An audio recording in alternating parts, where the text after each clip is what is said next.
years ago, the United States established programs to track down Nazi-era collaborators. During the following 4 decades, they have expanded those operations to include war criminals and human rights abusers who are attempting to flee troubled areas around the world.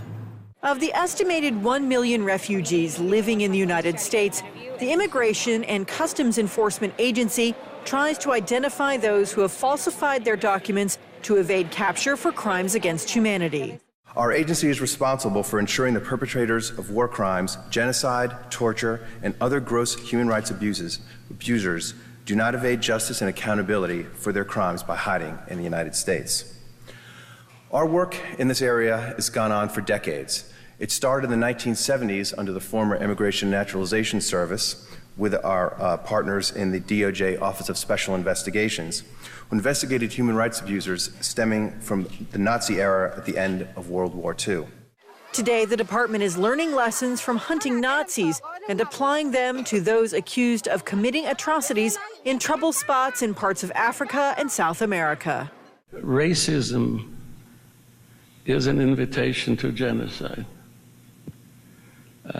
Anti-Semitism, in many ways, is an invitation to genocide. Thomas Bergenthal speaks from personal experience. One of the few child survivors of Auschwitz, he built a career crafting the legal framework for human rights and truth commissions. He is convinced that today's programs could have prevented Hitler's atrocities. All of these activities, these programs, are important in preventing the things that happen to us. Not one thing. But it'll take a long time, and maybe there'll be in 20, 30 years still some genocides.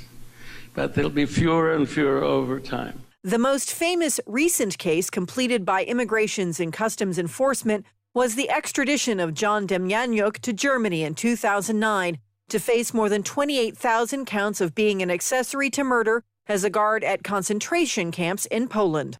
What we do can have a profound effect on communities. We know that it's impossible ever to deter all crimes, but we know that when you have a system of law which raises substantial risks, that if you commit certain crimes, there'll be consequences. U.S. President Barack Obama has made stopping war crimes and human rights violations a priority, creating the Atrocities Prevention Board aimed at expanding lessons learned from decades of investigations.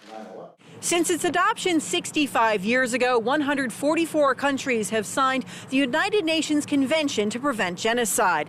The United States is just one country looking to expand efforts to make sure no perpetrators of war crimes find a safe haven. This is Priscilla Huff for JN1 in Washington.